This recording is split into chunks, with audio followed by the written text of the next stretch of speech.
Here we go, lads and ladies. Welcome back to the channel, and we're actually doing this. I am squeezing in some time into my, somewhat less busy schedule to do a replay video, catch up on the past 2 weeks. You haven't heard my voice in a while, and God knows I've missed you too. And even so, the British tanky boys have missed the besh, and with the overpressure mechanics added to the game recently, apparently high explosive rounds have a new lease on life. I've even heard some talk about the Chi-Ha shotgun, but you can see things like tracks and road wheels can provide an obstacle still to the Hesh action. So, what then? I wanted to catch you up before we get into the play-by-play in this replay video. I have been in quarantine in my home. I did not get COVID. I think I've already had it. I'm pretty sure I've already had it. And my wife had to come home from work for reasons that I'm not going to go into detail on, and we've just been keeping ourselves here for 2 weeks, and we're all fine. So I don't know why I had to tell you, other than the fact that it's been nice to have an early vacation with the wifey and catch up on our togetherness time. It seems like she's always coming and going. She comes home after leaving for work before the sun comes up in the morning, and long before I open my weary eyes to the sounds of my little boy's hungry mewlings. And then she eats some dinner that I make for her, usually falls asleep immediately on the couch in her napping spot if it hasn't already been taken by a toddler. By the way, most of today, she's not a baby, little toddler Zoe, the one I call Chunky. She used to be a chunky little baby. Now she's just a cute, soft little toddler. But, I mean, the name Chunky is just so cute, and it implies a certain softness that I think is entirely appropriate to describe her personality. She's got a chunky personality. And anyway, Chunky claimed Mommy's spot on the couch early today, and she is in fact sleeping there now. And it's just after midnight, so that's probably where she's going to stay until around 6:30, 7:30 in the morning. She is a morning bird after all. And it's just been nice to catch up with the wife, and it's been nice to catch up with you all. It's been ages since I've lent my voice to a video, and I've got to say, it still feels nice to speak into the void, just a little bit under leading his targets here. And that's something that I meant to mention about our guy, TinyPolska26 of TYT clan. He's been underleading his targets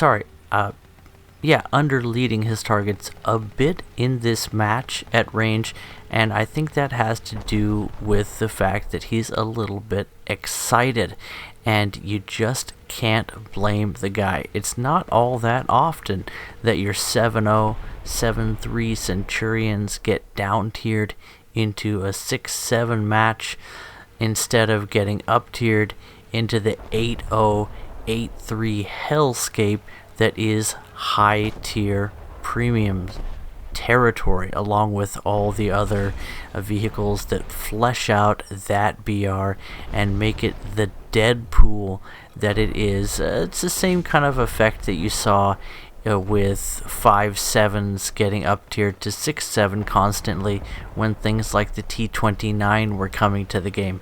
That's just the nature of the beast. People are going to grind in the way they do, and Gaijin will take advantage of the landscape of opportunity for monetization that produces, and you really can't blame them. One of the things, children, that you soon learn about the world when you go out and you start making money and also paying for everything is that you don't want to surround yourself with the people that are going to give you the handout and then tell you that you deserve it. Economics, my friend, drive us to excellence. And if you have a chance to make a buck doing an honest day's work, by God, you take the best wages you can get and you spend them on good stuff. And there are definitely many games other than War Thunder you can point to as aggressively monetized. And I just gotta say, I like the ways Gaijin have been spending their money. This game is looking beautiful. Pardon the low render distance for grass.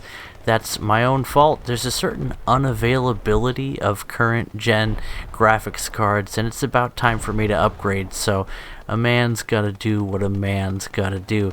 And I've been getting some chunky frame rates in AirRB. You'll probably notice that's where I've been spending my time lately. Generally, the game's been working fairly well. What plane was that? Just lawn darting straight down after getting shot by some SPAA. Again, underleading his target there a bit against the Tiger II. I think he was going for a Hesh shot and just fell short of the turret area where the ammo is stowed, but with his APDS manages to punch a hole where you'd really rather not have perforation happening inside the vehicle. The infamous magazine turret mounted on the Tiger II. A great setup for a tank that historically I don't think has ever been frontally penned by the tanks that would face it. But that's something of a moot point when considering the volume of opposition that the Tiger II was facing by the time it entered service, and fuck 'em, they were Nazis anyway.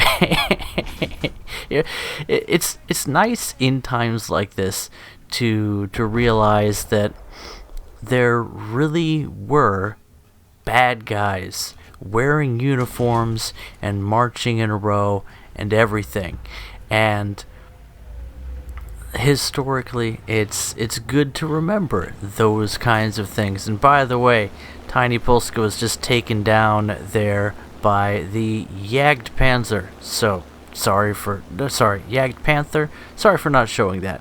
And now, my God, you are in for a wild ride. I have not edited this as much as I thought I did, so here I am fast forwarding through. This is the ITP M1. What is this? Battle Pass reward, right? For this current Battle Pass season, which I've been enjoying.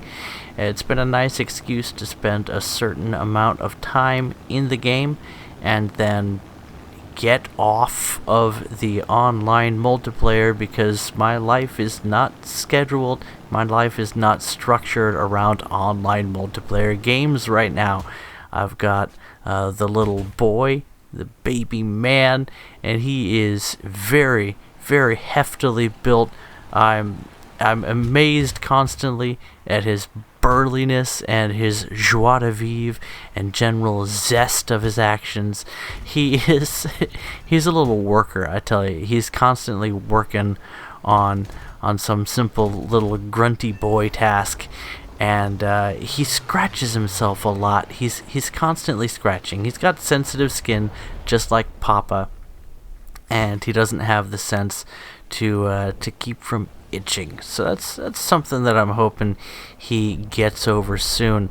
Another issue that could cause some irritation in the long term is the airfield AA that has just at the right moment finished off the engine of USAFflight19's engine, and after a nice 2 kills on some unsuspecting Americans, he works his way back into the fray and starts looking for targets. And if you're getting a little bit seasick, that has a lot to do, no doubt, with the fact that the camera for replays in aircraft is just a little bit off. It's just a little bit desynchronized from what the player would view, and that's one of the reasons that I like live gameplay, or live recordings I should say,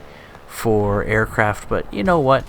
A message still comes across, and the message today is that the ITP M1 is a delightful aircraft with a very familiar 37mm cannon, a bit higher velocity, and much higher accuracy, precision than the American variant, and a similar amount of punching power, even more against heavy targets with its armor-piercing round. And this is, of course, nothing new to Sovietsky pilots, but what is exceptional about this nimble fighter is that it carries 50 rounds of ammunition for the 37, which is a generous helping by Soviet standards, and very useful whether you're going for the high explosive to one-tap American aircraft, or any other aircraft for that matter, as our guy USAF is doing here, or if you prefer going for the armor-piercing belt to cause some buggery to ground units, and also provide a certain amount of anti-heavy aircraft capacity. Those AP rounds can do nasty things to wing spars and engines, and they can punch through any amount of aircraft armor that you might be facing. The battlefield lit up by fantabulous explosions, and the soundscape providing an ambiance of activity that's not quite as punishing to the ears as the game used to be. It's also nice to see those tracers rendering in. It seems like a lot of things are coming together for War Thunder these days, and I gotta say, this last major update has it's not really had any really bothersome bugs for me, and the continued work on visuals and sound modeling in the game, I think it's really, well, it's having an effect, and a positive one in my opinion.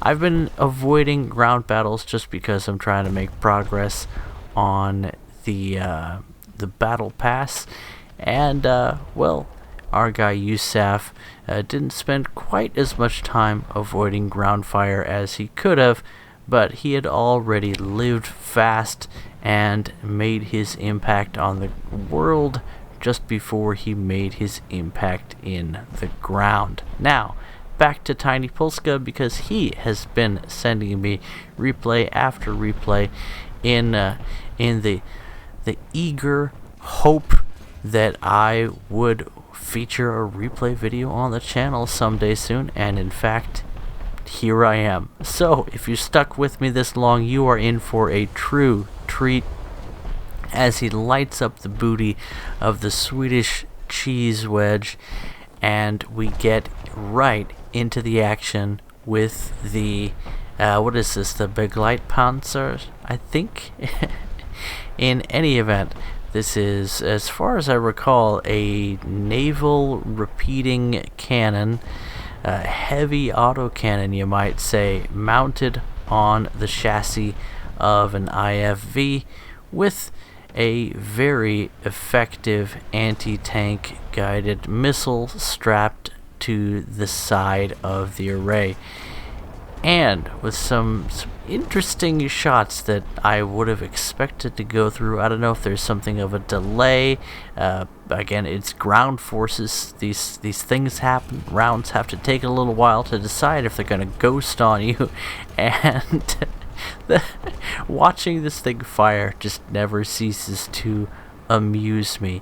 It jumps and bounces around so much, it kind of makes you wonder why such a heavy autocannon was mounted to a rather lightweight vehicle. But seeing its performance in War Thunder, it was no doubt one of those designs that was made necessary by the knowledge that one day wereaboos would need something to represent their ego in a computer simulation.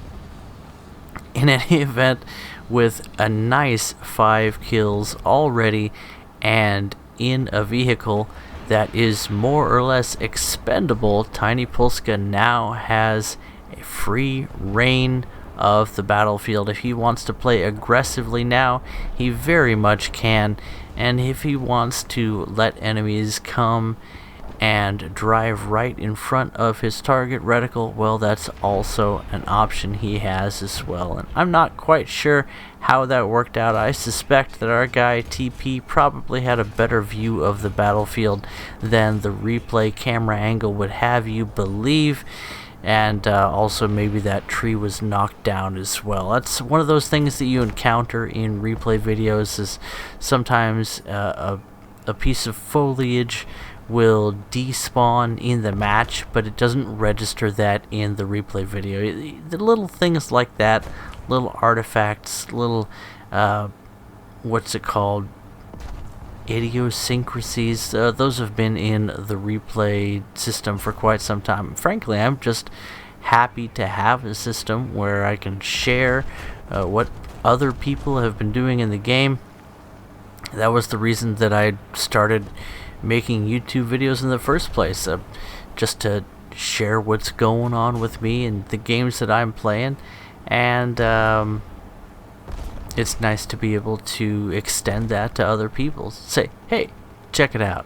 Let's see what TP's doing. And he is working on his 8th kill here. He's got 7 already, which is a fantastic score for any light vehicle in the game. Definitely a solid start to a match, and yet we see it winding down as his team is just unable to maintain control of that central zone.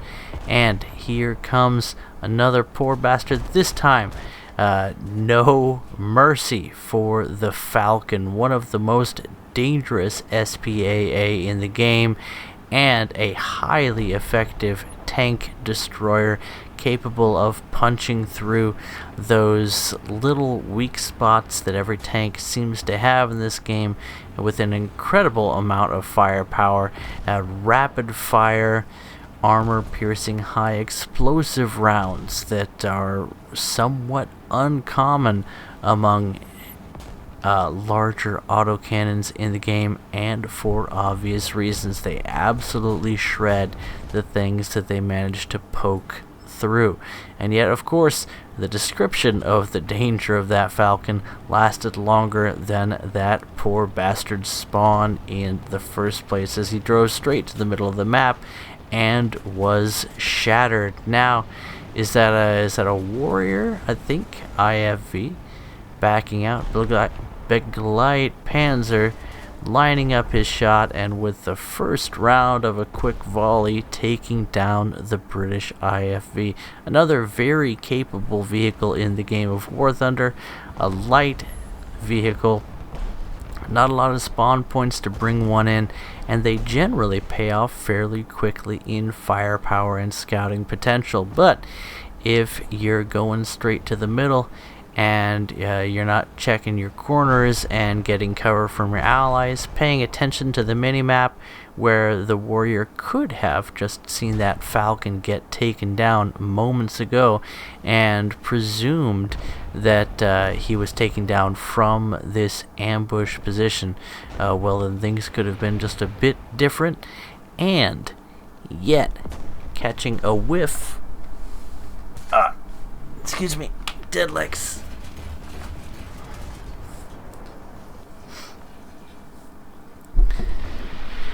Catching a piece of the booty of the IKEA light tank and then taking him down as he pushed out of cover, and then finally finishing off with a, what is that? A chieftain? Is that a chieftain? I'm gonna call it a chieftain kill. I don't know my British tanks as well as I should. There's a lot of sea tanks, okay? You've got your Cromwell and your Churchill and your Chieftain and your Challenger and what have you. Anyway, finally taken down by a falcon. Catch you guys in the next video, and as always, thanks to those who sent in replay videos. I'm not doing this very often, so don't get your hopes up, but it was nice to do this one. Bye-bye.